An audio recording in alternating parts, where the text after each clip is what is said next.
आज से 3.5 साल पहले 2019 में हम लोग दिसंबर में सीटेट क्वालिफाई किए हैं दोनों पेपर से।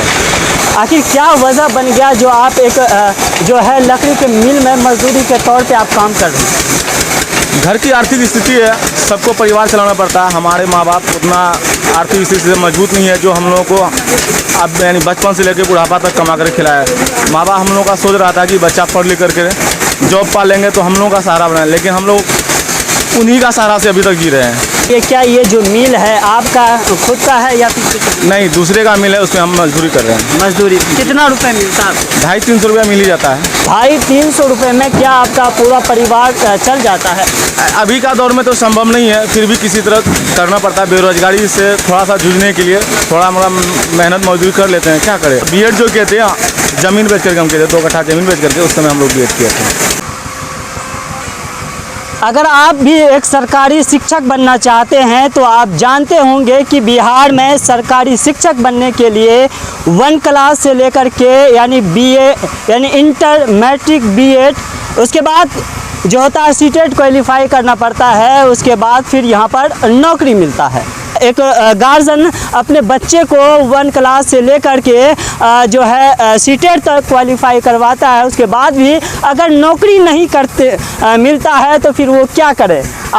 हमारे पीछे जो एक तस्वीर देख रहे हैं, शायद ये जो है लकड़ी का मिल है और यहाँ पर जो है हमको सुनने में आया है कि एक जो शख्स है वो सीटेट तक जो है कंप्लीट कर चुके हैं, लेकिन उसको नौकरी नहीं मिल पाया। आखिर क्या वजह है, क्या रीज़न है जिसके कारण उसे नौकरी नहीं मिल रहा है? चलिए हम इनसे बात करेंगे, लेकिन आप फिलहाल आप एक बार इस मिल को देख लीजिए किस तरह से यहाँ पे जो है मजदूर मिल में काम करते हैं।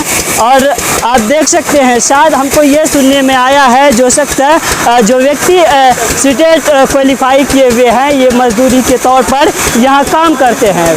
और चलिए हम इनसे बात करते हैं कि आखिर इतना पढ़ने के बावजूद भी, इतना सारा कुछ करने के बावजूद भी आखिर नौकरी क्यों नहीं मिल पाई। सबसे पहले तो आपका मैं स्वागत करता हूं अपने चैनल में। मैं भी आपका स्वागत करना चाहूँ नगर डगर न्यूज़ चैनल में। मैं आपसे सीधे तौर पे ये जानेंगे कि आपके बारे में सुनने में ये आया कि आप जो है सीटेट क्वालिफाई कर चुके हैं, लेकिन फिर भी नौकरी नहीं मिल पा रही, क्या वजह? सरकार की नीति रवैया ख़राब है, जिसकी वजह से आज हम लोग मेहनत मजदूरी कर रहे हैं। हम लोग का आर्थिक स्थिति उतना हाई नहीं है कि जिसकी वजह से हम लोग यूपीएससी बीपीएससी क्वालिफाई, हम लोग छोटा मोटा आदमी है, छोटा मोटा ये लेकर के हम लोग क्वालिफाई करके बैठे हुए हैं। आज से 3.5 साल पहले 2019 में हम लोग दिसंबर में सीटेट क्वालिफाई किए हैं दोनों पेपर से। अब मेरा क्वालिफिकेशन भी देख सकते हैं, बीएड एमएड तक हम कर चुके हैं, लेकिन फिर भी सरकार हम लोगों को नौकरी नहीं देना चाहती है। ये भी जानेंगे कि इतना सारा कुछ यानी इतना पढ़ने के बावजूद भी आखिर क्या वजह बन गया जो आप एक जो है लकड़ी के मिल में मजदूरी के तौर पे आप काम कर रहे हैं? घर की आर्थिक स्थिति है, सबको परिवार चलाना पड़ता है। हमारे माँ बाप उतना आर्थिक स्थिति से मजबूत नहीं है जो हम लोगों को अब यानी बचपन से लेकर बुढ़ापा तक कमा कर खिलाया है। माँ बाप हम लोगों का सोच रहा था कि बच्चा पढ़ लिख करके जॉब पा लेंगे तो हम लोगों का सहारा बनाए, लेकिन हम लोग उन्हीं का सहारा से अभी तक जी रहे हैं। फिर भी ये बताइए, क्या ये जो मिल है आपका खुद का है या फिर नहीं, दूसरे का मिल है, उसमें हम मजदूरी कर रहे हैं। मजदूरी कितना रुपए मिलता है? 250-300 रुपया मिल ही जाता है। ये बताइए 250-300 रुपए में क्या आपका पूरा परिवार चल जाता है? अभी का दौर में तो संभव नहीं है, फिर भी किसी तरह करना पड़ता है। बेरोजगारी से थोड़ा सा जूझने के लिए थोड़ा मोड़ा मेहनत मजदूरी कर लेते हैं, क्या करें। अगर ये भी नहीं करेंगे तो ये भी हाथ से चल जाएगा। अब कब सीटेट क्वालिफाई कंप्लीट किए थे? देखिए, हम आपको सबसे पहले बताना चाहता हूँ, मैं कंटिन्यू 2 बार सीटेट क्वालिफाइड हूँ। 2019 दिसंबर में और जनवरी 21 में दोनों बार दो पेपर से क्वालिफाई हूँ। लेकिन अभी तक सरकार उस समय बीजेपी की थी जो बोल रहे थे कि आप लोगों को बहुत जल्द हम नौकरी देने जा रहे हैं, और जब वहाँ से पलट करके आए हैं आरजेडी में, अभी भी गांधी मैदान में बोले थे कि 10 लाख नहीं 20 लाख का रोजगार हम बहुत जल्दी देने वाले हैं। लेकिन इसका जो है ना, ये गोल गोल लट्टू की तरह सिर्फ बात को घुमाते हैं। लेकिन कहा जाता है कि बिहार में अब जो है युवा की सरकार बन गई है, उसके बावजूद भी जो युवा है सीटेट क्वालिफाई कर चुके हैं, उसके बाद भी किसी मजदूरी के तौर पर किसी लकड़ी के मिल में काम करना पड़ रहा है। क्या लगता है कि कहने का जो है युवा की सरकार है? नहीं, कहने का सिर्फ युवा की सरकार है, सिर्फ वो अपना कुर्सी के लिए युवा का सरकार बन जाते हैं, लेकिन युवा के लिए कुछ सोचते नहीं है ये। ये सिर्फ अपने कुर्सी के लिए नाचना चाहते हैं, हम लोगों के लिए नहीं। बेरोजगार युवा बहुत बैठे हुए हैं, उस पर इसका ज़रा सा भी फोकस नहीं है। हम लोगों को बेरोजगार कर करके वो अपने कुर्सी का यानी गद्दी संभाल रहे हैं, हम लोगों के लिए कुछ नहीं कर रहे हैं। क्या कहना चाहेंगे सरकार से आप? मैं सरकार से कहना चाहता हूँ कि आप जितना बोल रहे हैं सिर्फ उतना उसका 50% भी काम कीजिए, पटल पे 50% कार्य कीजिए, नहीं तो आने वाला समय में आपको इसका मुंहतोड़ जवाब मिलेगा। इसलिए सरकार से हम मांग करते हैं जितना जल्द हो सके जल्द से जल्द 7वां फेज का नोटिफिकेशन इश्यू कीजिए, हम लोग उसमें आ जाएंगे। हमारे दर्शकों को आप ज़रा ये बता दीजिए कि एक बच्चा जो होता है, एक गार्जियन एक बच्चे को जो पढ़ाता है 1 क्लास से लेकर के उसको इंटर, मैट्रिक, इंटर, बीए, उसके बाद फिर जो होता है सीटेट जो है उसको ये करवाता है, तो शुरू से लेकर के अंत तक कितना रुपए खर्च पड़ता है? देखिए, सबसे पहले हम बताना चाहते हैं आपको कि स्टैंडर्ड 0 से स्टार्ट करने से और बीएड तक हम समझते हैं कि 10 लाख प्लस खर्च होता है, समथिंग 10 प्लस खर्च हो जाता है, लेकिन उतना तो जोड़ के रखता नहीं है। लेकिन हम लोग बीएड जिस समय कर रहे थे 2 लाख हम लोगों को खर्च पड़ा, इसका हिसाब मेरे पास है।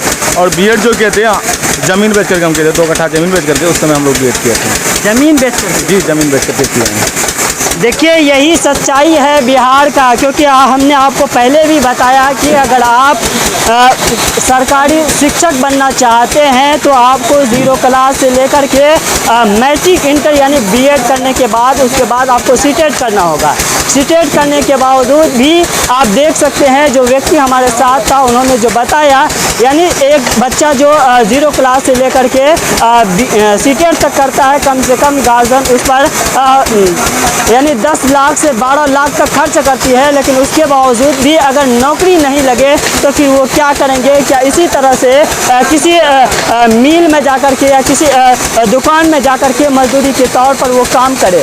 और बता दूं कि इसका मजदूरी जो है इनको 300 रुपये मजदूरी मिलता है। क्या 300 रुपये में किसी का घर परिवार चल सकता है आज के दौर में? क्या कहना चाहेंगे फिर से हमारे जो बिहार के जो है शिक्षा मंत्री प्रोफेसर चंद्रशेखर जी है?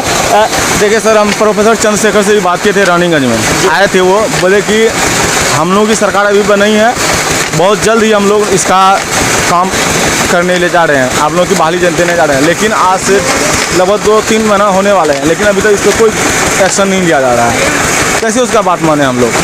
सिर्फ बात को अलट पलट उससे सबसे पहली बात हम उसका डिमांड करते हैं, हम लोग मांग करते हैं 7वां फेज का। वो तो डायरेक्ट बीजेपी पे वो निशाना साधते हैं। वो तो 2 करोड़ हर साल में देने का वादा करके चलेगा, आप उसे मांगते ही नहीं है।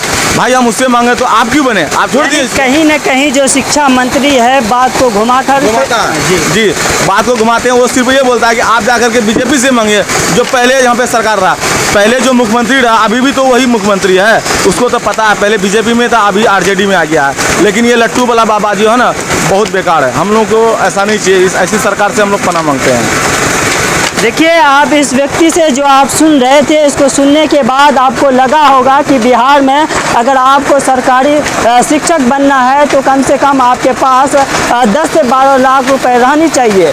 उसके बाद 1 क्लास से लेकर के सीटेट बीटेट करेंगे, उसके बाद भी आपको नौकरी मिलेगा या नहीं मिलेगा ये बिल्कुल कहना ये संभव वाली बात नहीं है, क्योंकि आपने देखा और किस तरह से इसको जो है मजदूरी के तौर पर काम कर रहे हैं, आपने सुना। तो बिहार के जो शिक्षा मंत्री है उनसे कहूँगा कि इन पर थोड़ा सा ध्यान दीजिए, इन लोगों का जो है बहाली जल्द से जल्द करवाए। मैं तमाम वीडियो देखने वाले तमाम दोस्तों से ये कहूँगा कि इस वीडियो को आप ज़्यादा से ज़्यादा शेयर कीजिए, ताकि हमारे बिहार के मुखिया नीतीश कुमार और शिक्षा मंत्री तक पहुँचे।